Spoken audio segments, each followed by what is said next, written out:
All right, good evening, everyone. Thank you so much for attending tonight's presentation, Accommodations Unlocked, documents that every student needs to know before they go to college. I'm going to share my screen right now so that we can jump right into the presentation, and then I'll introduce myself and the guests that I have with me tonight.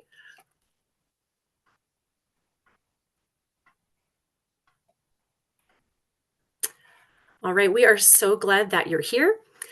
My name is Jennifer Sullivan, and I'm the CEO of Fast Forward College Coaching. And I'm joined tonight by one of my amazing executive functioning coaches, Coach Amy. And she's going to be monitoring the chat tonight. So if you have any questions or if you'd like any clarification about anything that we talk about tonight, please feel free to put it into the chat, and you'll have real live answers as we go throughout the presentation. If this is your first time joining us and you're not familiar with Fast Forward College Coaching, just a little bit about what we do. So we provide executive functioning coaching, one-on-one virtual coaching, or in person if you are in Southeastern Connecticut, especially for high school and college students. That is the age group that we specialize in. We help students to balance and manage their college academics in areas of time management, organization, task initiation, planning, and self-advocacy. And we also help students find internships and research career opportunities because there is certainly a lot of executive functioning and planning in the job application process. We also help students and families to navigate the accommodations process. So that's one of the reasons why we're having this presentation tonight, is to help you know proactively the important parts of how to request support that you or your students might need. And then lastly, we also provide professional development. So if you're an administrator and you're interested in a presentation for your special education team, related services team, or even paraprofessional team on the topics of executive functioning or any transition related topics, we provide that service as well. And these are our fabulous coaches. You will see Coach Amy right here on the left. And our coaching team is based throughout the United States. So if you are in a state other than Connecticut, we work with students in colleges and high schools of all time zones. All right, so let's jump into the presentation. We're going to start with differences in support between high school and college.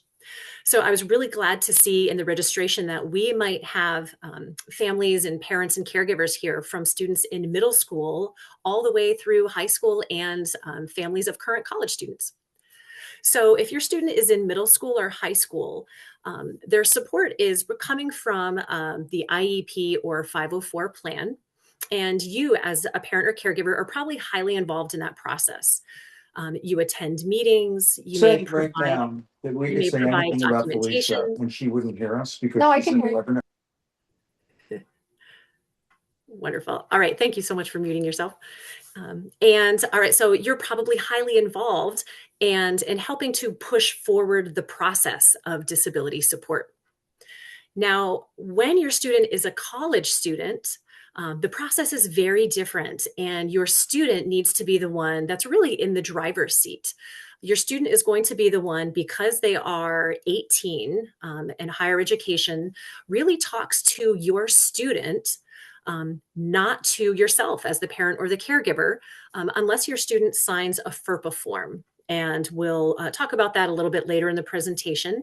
And actually, Amy, maybe I'll ask you if you can write that in the chat now and just tell those who are watching the presentation what a FERPA form is and maybe why it would be beneficial for their student to sign it. But essentially, your student is going to be the driver once they get into college, and self-advocacy skills are going to be essential. So in the beginning of our presentation, I'm going to talk about and give you resources to help build those self-advocacy skills. So the picture on the left probably looked very familiar when your sons and daughters were 5, 6 years old, all the way through probably 16, 17. Even if you're not physically driving them, you're probably metaphorically driving their disability support in high school. So in college, and if we just use the driving metaphor for a moment, once your student learns how to drive and is driving themselves, there are a whole set of responsibilities that come along with that your students probably have not thought about if you've been the one in the driver's seat.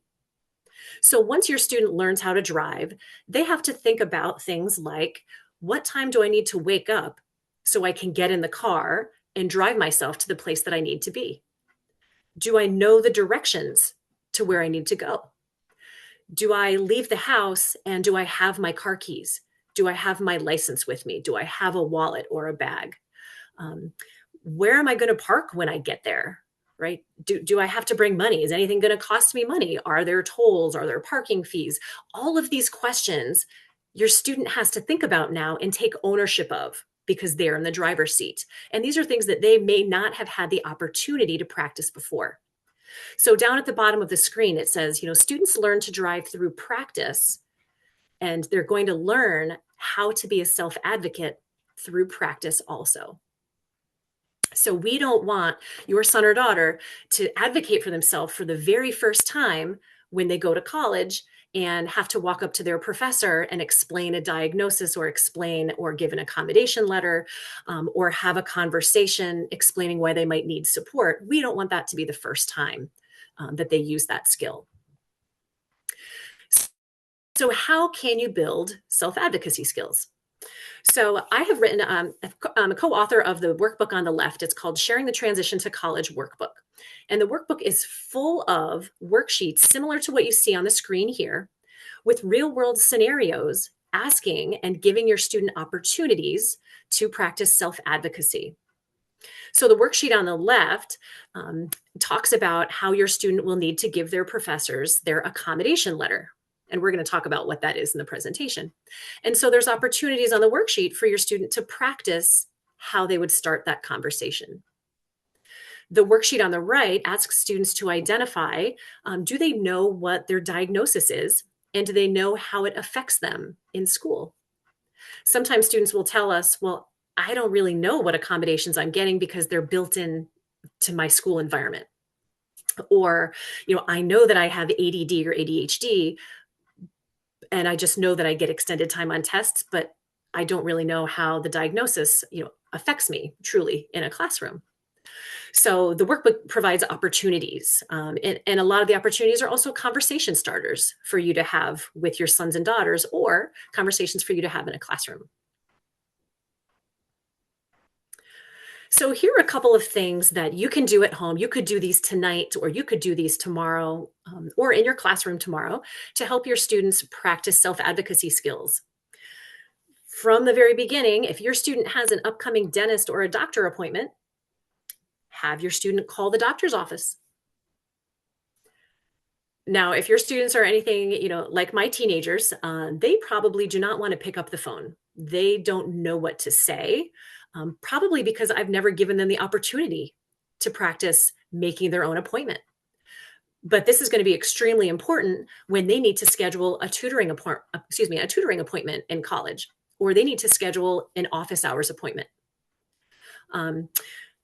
I know it may sound simple, but have your students practice ordering their own food at a restaurant, ordering Grubhub, DoorDash, practice having them, order things online.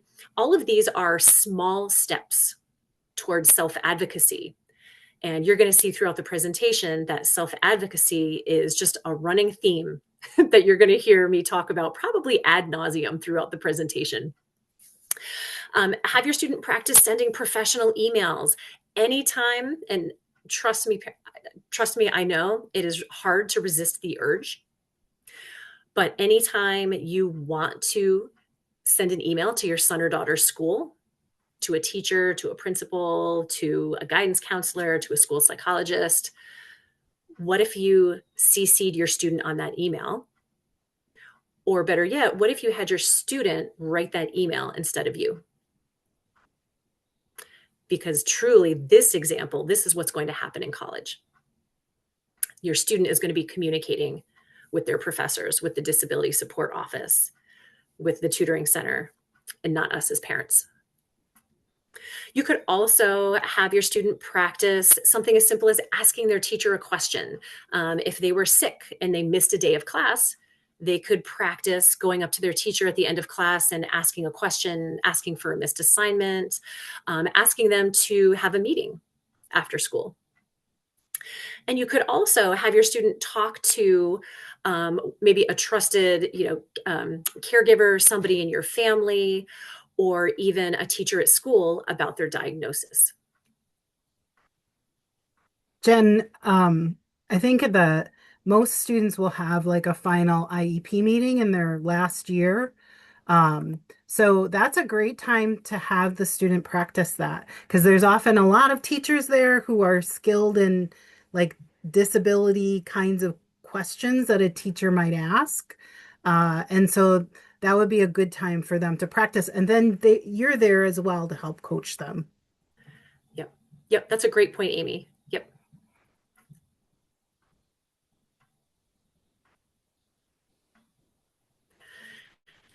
And so there's a couple other resources that are available for you after this presentation. Fast Forward College Coaching, we have a YouTube channel, and we have a couple of really short, these 2 short videos there on the YouTube channel. They're about 2 minutes or less. They're very short animated videos, but they really break down what we're going to talk about today. They simplify it in 4 very short, very easily digestible steps. So if you're talking about this with a classroom of students, coming up in the spring, or even with your own son or daughter, these resources are right there for you.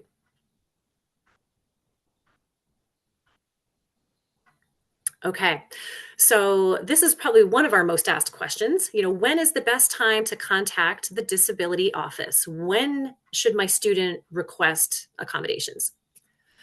So typically we say that once your student makes their college decision, once they put down a deposit, college decision day is May 1st. So those decisions need to happen May 1st or before. Sometime between May 1st and the first day of the semester. So typically May, June, July are really good times to do this. But it's important to know your student could request accommodations at any time, at any point in the semester.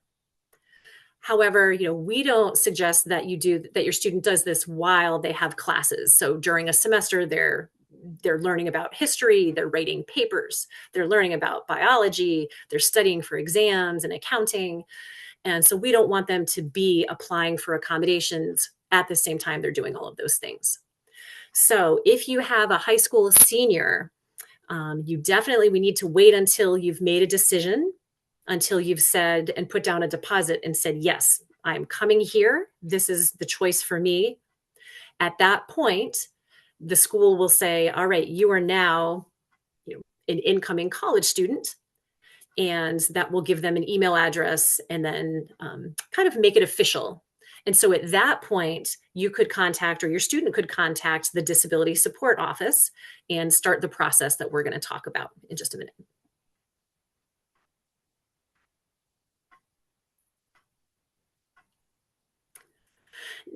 Really quickly, I want to go back. Could you, on a tour, visit the disability office on a college campus? Absolutely. Could you meet a director of the disability office and have a general conversation with them? Absolutely. But they probably are not going to schedule an individual meeting with you or even go into details about possible accommodations until they know that you are a student who has definitively, deposited and is coming to that school. So we've broken down the steps in the accommodations process into four manageable steps. One of the reasons, we're giving the presentation is because we really feel like the language around disability support in higher ed can be very confusing. It can be very overwhelming, and the process is very different from high school. You probably didn't receive 4 steps like this when you were applying for a student's 504 or IEP, or a service plan if you're in a private school. So we really want to demystify this process and give you information as proactively as possible. And one of the things that I really loved is that in the registration form, I saw so many educators that signed up to be here tonight, which tells me that they want to support their students and families so that you're not going at this alone. Okay, so the very first step, so once you have deposited and your student says, yes, this is where I'm going, step number one is they're going to go on the website of their school's disability office or accessibility office, and they're going to fill out a registration form.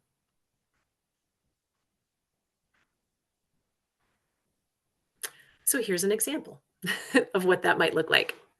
So how do you find the disability office form? Excuse me, how do you find the disability office website? Well, schools often, I find, they're not very forthcoming with this website. It's usually not at the top. It's not one of the main tabs on the website. So this is what I suggest that students do. I suggest they go up to the top right corner where the search bar is, and they type in the word accommodation and search for the word accommodation. Usually the first search result is the office that you're looking for. And this is a great activity to have your students do. Parents, again, resist the urge. I know you have great technology skills. I know that you can find it. You probably Google and you search things all the time, and it will be very fast for you to do this. But your student is going to need to navigate technology once they get to college, and a lot of technology. I mean, Amy, if you have examples of students that you work with who need to go from math websites to biology websites to to calculus to navigating their portal. I mean, navigating technology is really a skill that students need in college. So please, this is a great thing to have your students do, even if they're in middle school, if they're in high school. You can sit down next to them and help guide them, but it's a great thing for them to start taking ownership of.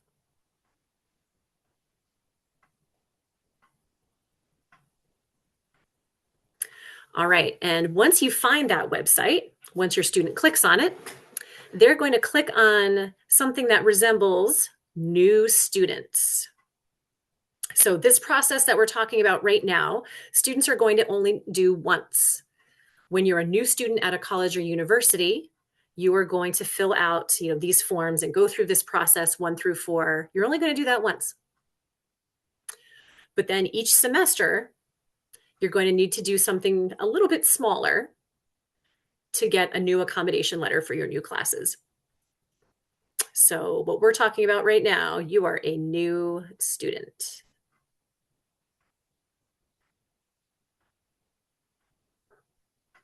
All right, so this is probably our second most asked question about accommodations. What do I need? How does my student get accommodations? What paperwork do I need to ask my high school for? Or what paperwork do I need to bring to make sure that my student gets accommodations? So typically, we find this, and we work with colleges and universities all across the country. So, that is from UConn, you saw in the presentation, schools here in the Northeast, all the way to Florida, Virginia, Michigan, Wisconsin, California. So typically, at a minimum, you will need a letter of diagnosis from a physician. Sometimes colleges will say you need a letter of diagnosis from a medical professional. So that could be a psychiatrist or a psychologist, but a letter that says, yes, this student does have a diagnosed disability. So if you have a student who is turning 18 soon and maybe switching to a different provider, they're switching maybe from a pediatrician to an adult physician, you may want to ask your pediatrician for this letter before that switch happens. Now, you can provide other forms. So you absolutely can provide a 504. You can provide an IEP. You can provide neuropsych evaluations. You can provide a lot of other things. You could provide a summary of performance that you usually get at that last annual meeting that Amy was referring to. So you can provide other documents, but typically the only thing that's required is that letter of diagnosis. And we just want to make a recommendation. So at the bottom of the screen, these are some of the things that we have found to be true, have found to be helpful in getting accommodations. So if the letter from your physician includes suggested accommodations, that makes it really easy for the disability service professional to say, oh, let me read this letter. There's suggested accommodations in here. Great. I'm going to match those two things together. Okay, that makes it easy for me. So you could have a physician that says, this student has a learning disability of dyslexia and would benefit from a note taker, extended time on exams, and speech to text, software, something like that. This could also be the place if you are someone who is looking for a single room as an accommodation, a single dorm room. That could be a place that it is added to the letter. And then lastly, down at the bottom, I mean, we always want to be honest, right? So we don't want anything in documentation that's not truthful. But we have found that the word pervasive, if in fact your student's disability affects them pervasively, meaning across multiple environments, multiple times a day, across multiple situations, sometimes that word pervasive can be really helpful. And so here's an example. So I was talking to a colleague who works in a disability support office, and he said, we could have two students. We could have student A and student B, and both students have the diagnosis of anxiety. Student A has anxiety in testing situations. Student B has anxiety pervasively at all points of the day. It affects their sleep. It affects their ability to socialize with others. They need a separate space to decompress. They're anxious both in classroom time and during testing situations, in the dining hall, in their personal space, in their bedroom. So that description of the student's anxiety, right, that description of their diagnosis would be really helpful in determining the accommodations that a student receives. I hope that makes sense. So you want to talk about not just the diagnosis, but also kind of the depth or all of the areas that the diagnosis affects your student. Jen, can I add something to that? Yeah, absolutely. So what Jen is talking about there, so I used to be a disability coordinator for about 10 years. So I'm pretty familiar with the types of things that people are looking for when they're looking at documentation. Uh, and and I think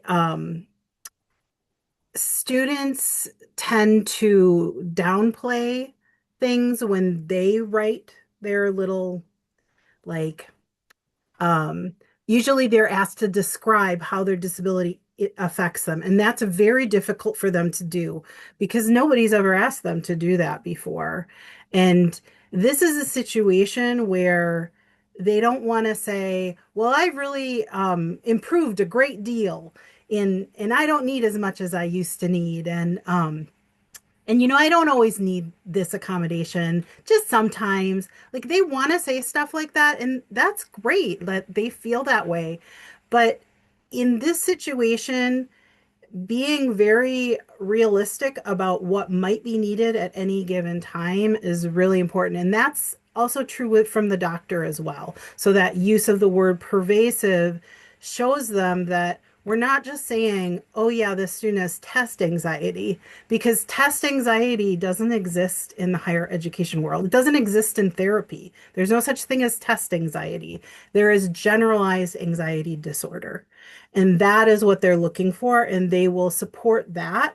But if, a therapist says so and so has test anxiety, or if a student says, well, I'm not anxious any other time, just during tests, that's not really something that the disability office would provide accommodations for. They're looking for disabilities that impact students across many different areas, like Jen said. Yep. Yep. That's a great point. Yep. There's a difference between something that might make a student nervous or uncomfortable versus something that is a diagnosis. And so that's why that letter of diagnosis and that kind of DSM category is really important.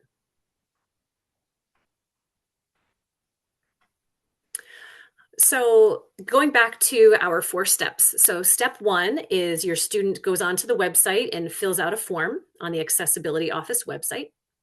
Step 2 is they provide documentation, right? This letter of diagnosis we were just referring to. And then step 3 is your student is going to have a very short conversation with someone in the disability office. So your student is going to be talking for themselves. They're going to be self-advocating, and they're going to be saying, just like Amy mentioned, here's my diagnosis.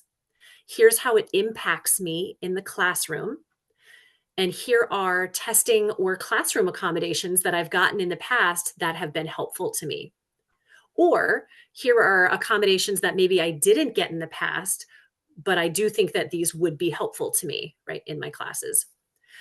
Or maybe your student doesn't have a diagnosis that impacts them in the classroom. Maybe your student has a dietary allergy. In that case, they would follow the same exact process. Everything is the same as what we're talking about right now. But they might say, how does this food allergy impact my day-to-day functioning? Right. And in that case, your student might be given housing or residential accommodations. So this is a great thing to practice with your student. Right. And it's okay if they write notes in their phone. We encourage students to do that all the time. It's okay. It's a new experience for them to maybe share with a stranger, essentially, right? Maybe they've talked to their transition coordinator, or they've talked to their special ed teacher, or they've talked to you, or to their step parent, or to their grandma about this. But it's very different when you're talking to a stranger, somebody that you've never met, about this. So this is a great thing to practice. And again, and really quickly, the process that we're describing, it's multifaceted, and it's meant to be that way, so that your students' accommodations in college aren't judged solely on just paperwork. They're not judged solely on an IEP that you submit, right? They're not judged solely on the conversation with your student. So you might be thinking to yourself right now, well, my student's not, they're not really skilled, verbally. They're not a great communicator. Maybe they have really slow processing. And so it takes them a while to think about and make connections. And I just don't know if they're going to be able to articulate, their diagnosis. Don't worry. The decision is not made, just based on one of these areas. So they're all taken into consideration. And this is an example of an accommodation letter. So this is the guiding document in college. The 504 IEP, that really means nothing in college. No one is going to take out the IEP and say, well, what is in the IEP is going to happen in college. We're going to talk about that in a slide or two in a minute. But this one-page letter, this is the guiding document for disability support in college. And it looks pretty much like this. It's pretty simple. It says, "Dear Professor, the University of Fast Forward College Coaching provides accommodations to students that have a diagnosis. This student has a diagnosis, and here are the accommodations that they're allowed to have." So this letter does not list your student's disability. So in high school, your teachers may have known your student's disability, but in college, they do not. Even the residential staff don't know your disability. All they know is that they're providing a single dorm room, or they're providing a room on the first floor, or they're providing a room near a bathroom. That's all they know. They don't know the reason why. They don't know the diagnosis, unless your student would like to tell them.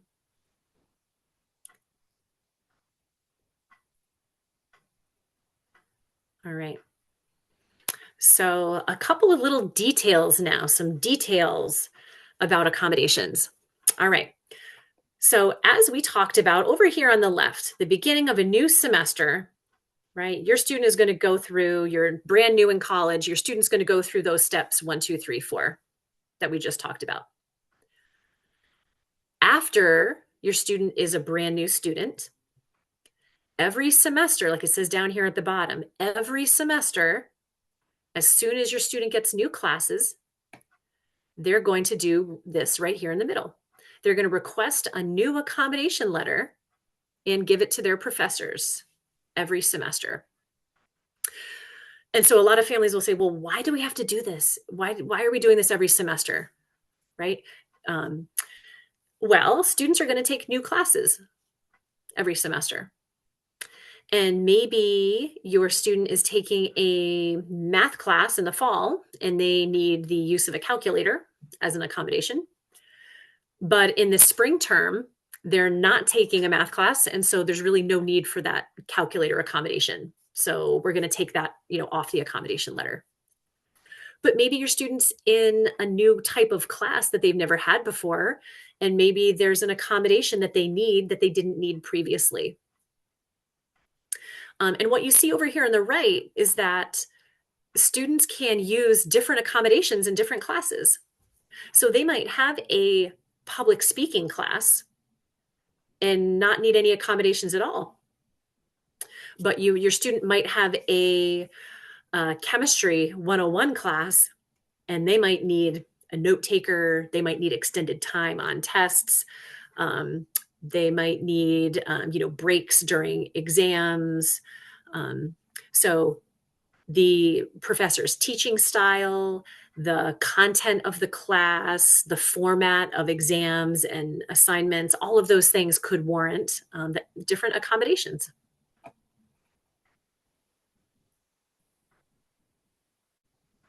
And we know this is a lot. There's a lot of details that we're sharing today. We're so glad that we're recording this for you so that you can listen back. If you're here attending and your student's not with you, please have them watch this, presentation. Kudos to those of you who are here and maybe you have your student with you, or to any students that are on the call. That is excellent. That means you are already starting off your college experience, even if it's going to happen next year or in a couple of years. That you are starting off with a lot of information, really, really important information that you're going to need.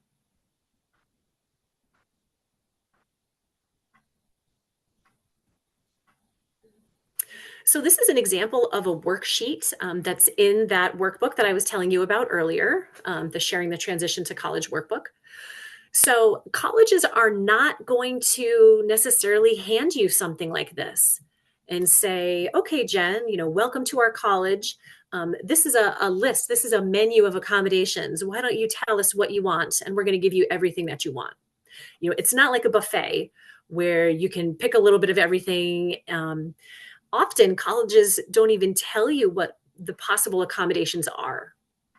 So that's why we created this worksheet, to tell you ahead of time, because the language is a little bit different in high school and college. So you'll notice that the testing and classroom accommodations are in different boxes.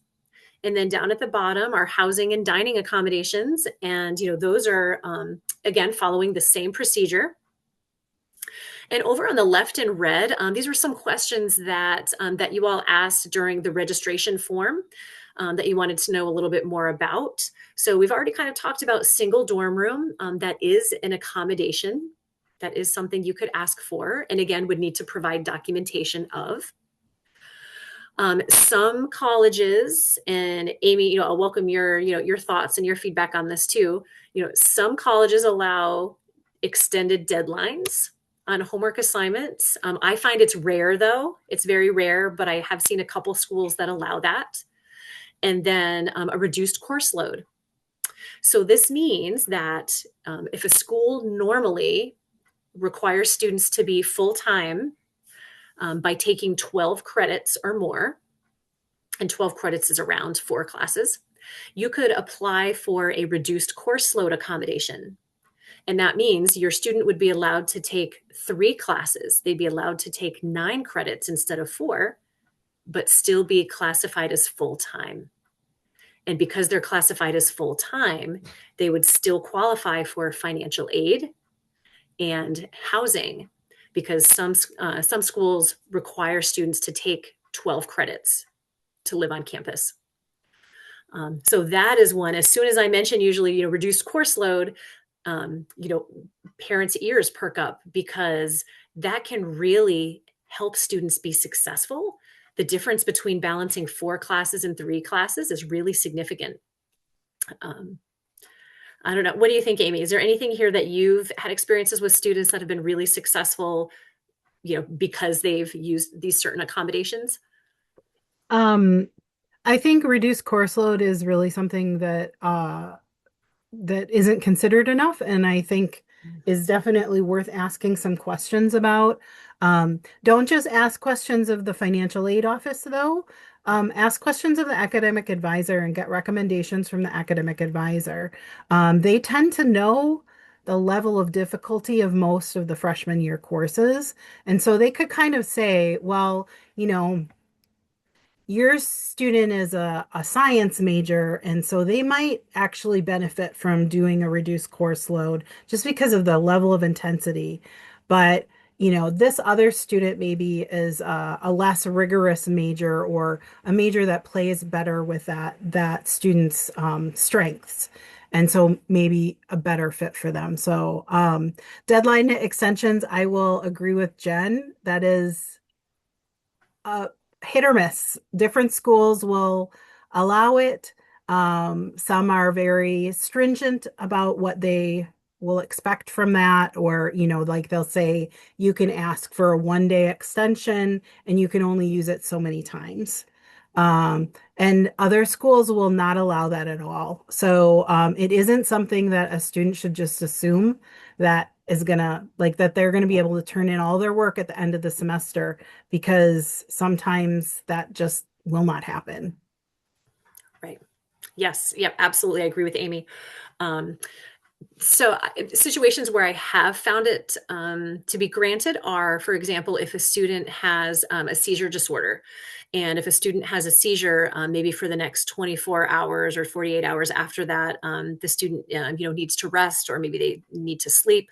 And so I've known students who have used, have had an extension, or have had even, an attendance policy exception because of that medical issue.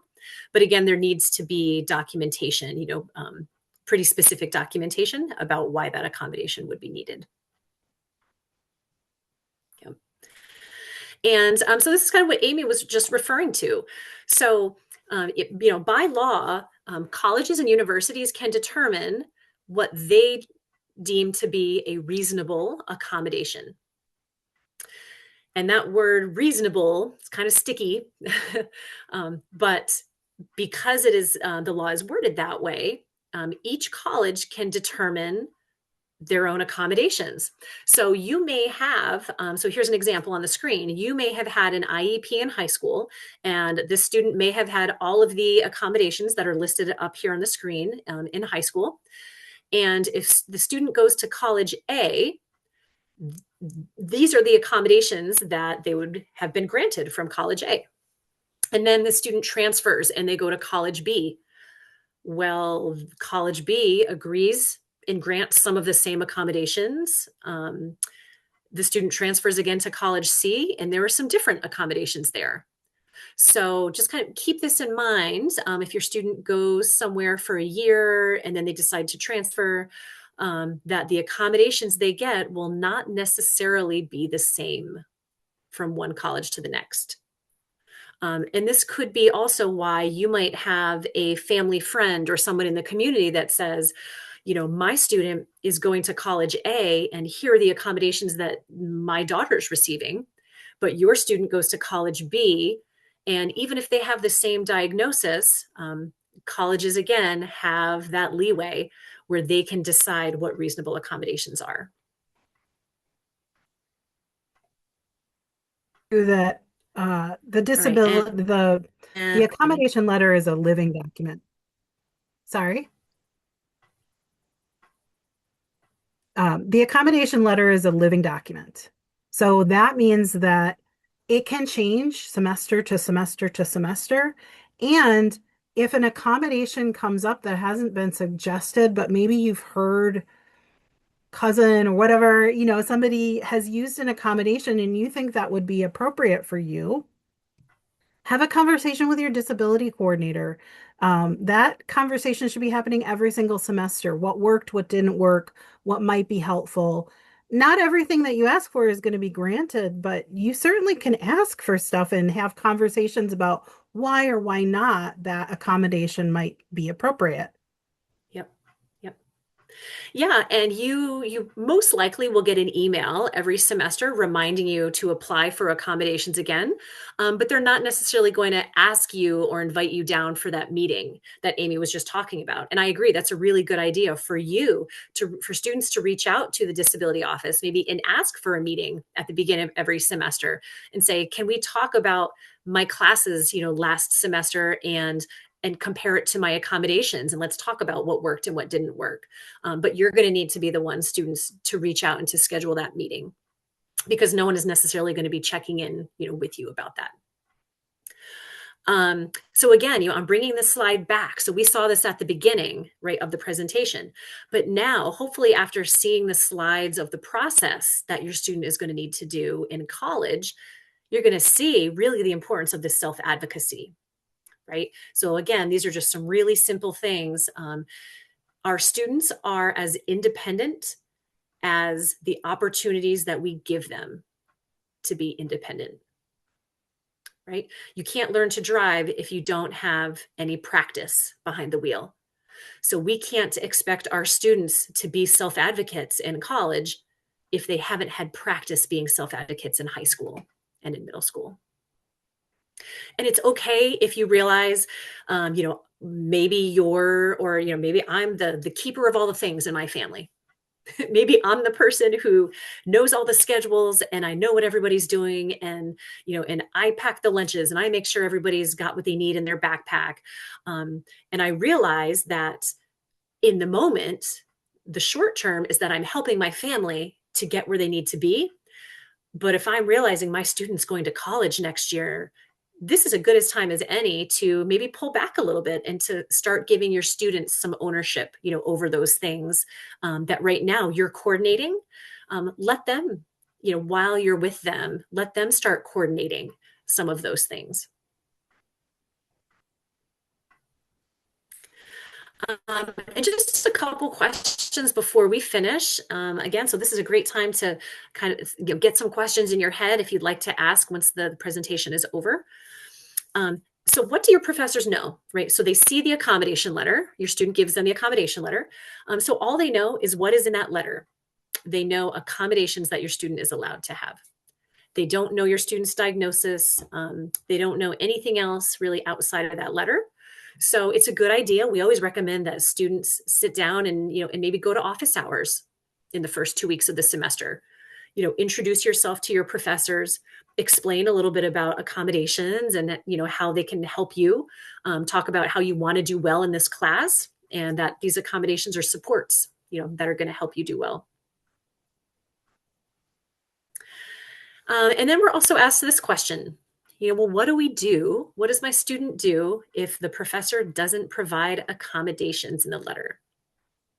Well, I mean, I err on the side of maybe the professor, didn't know, maybe the professor forgot, they're not being malicious. That's what I choose, to believe. So the student should always have a conversation first with the professor.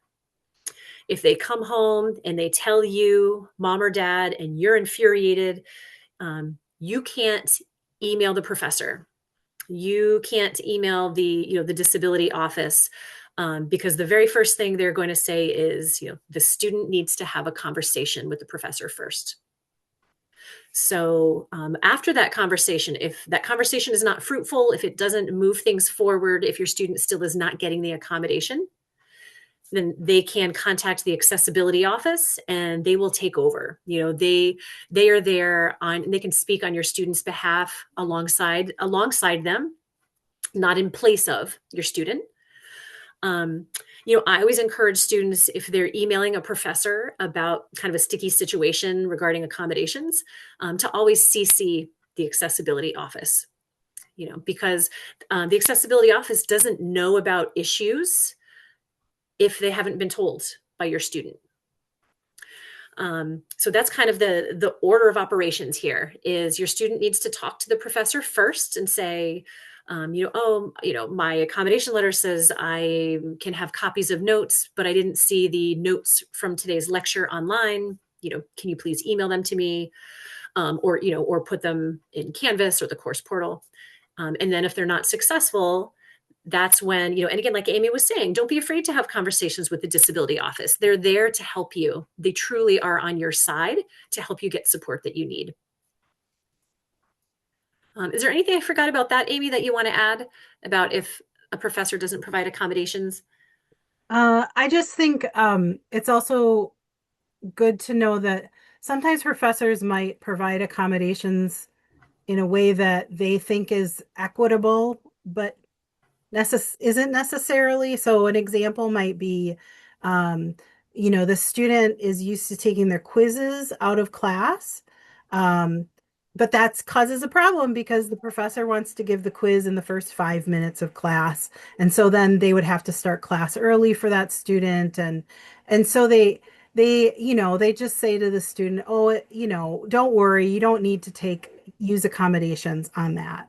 Or they might say something like, I'll give you all the extra time you need. I just really want you in class. But the reason that the student takes the quizzes out of class isn't just for the extra time. It's also for quiet space so that they can think things through and to have that consistent space that they always take their tests in. So, if the professor is providing an accommodation, but in a way that, I don't know, makes the student uncomfortable or they're not quite sure they're getting what they need from that, they also either can have a conversation with the professor or with disability services just to kind of talk through different options with that. So, Yeah, that's a great idea. Yeah, that's very true. Sometimes professors provide an accommodation they think is equitable, but actually maybe isn't as helpful to the student. Yeah. Great suggestions, Amy. Thank you.